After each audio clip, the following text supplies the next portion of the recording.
صحابی کی بیگم نے پیغام بھیجا، یا رسول اللہ میرا خامد مر رہا ہے، کلمہ نہیں پڑھ رہا۔ صحابی ہو کے کلمہ نہیں پڑھ رہا، کمال، صحابی۔ اب بھاگ کے گئے، ہم نے کہا بیٹا کلمہ پڑھ، پڑھوانے والے نبی، پڑھنے والا صحابی۔ کہا جی پڑھا نہیں جاتا، بول رہا ہے کلمہ نہیں پڑھا جا رہا۔ ہم نے کہا کیا ہو؟ کہا جی بس پڑھا نہیں جاتا۔ آپ نے فرمایا اس کے والدین میں کون زندہ ہے؟ کہا جی ماں زندہ ہے۔ تو آپ نے کہا اس کی ماں کو بلاؤ، وہ ماں آ گئی۔ آپ نے فرمایا علقمہ کی ماں تو بیٹے سے ناراض تو نہیں؟ کہا جی میں ناراض ہوں۔ کہا تجھے کیا ناراضگی ہے؟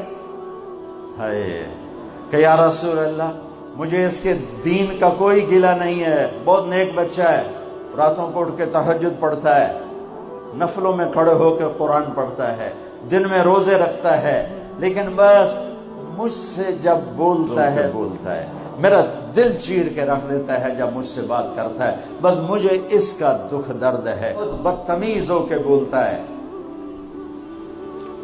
آپ نے فرمایا معاف کرو گی؟ کہ جی نہیں چاہتا۔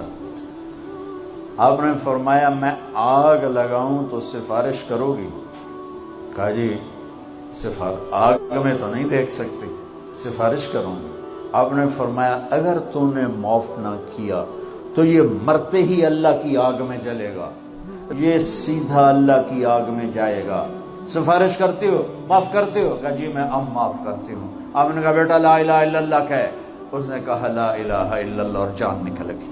آپ نے اس کا جنازہ پڑھایا اور پھر اعلان کیا اس کی قبر پہ کھڑے ہو کر، جس نے ماں باپ کو دکھ دیا اس پہ اللہ کی لعنت، اس پہ فرشتوں کی، اس پہ زمین آسمان کی لعنت، ان کی نہ نماز قبول ہے، نہ روزہ قبول ہے، نہ صدقہ قبول ہے۔